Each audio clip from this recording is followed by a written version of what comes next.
От шума на много хора, от досада и умора, към съня си тръгвам и мълча.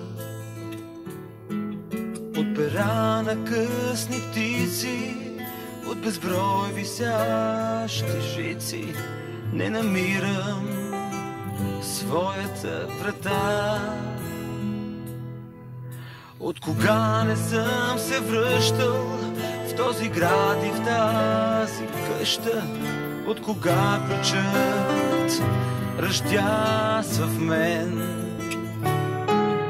От прозорец на мечтател, от тъга по стар приятел, ще усъмна с цвете в ръка. По първи петли, закъснели следи, преминават през мен и потъват в очите ми. Сутрин, прах от звезди и подкови звънят на протрития прак и възкръсва денят ми. Сутрин.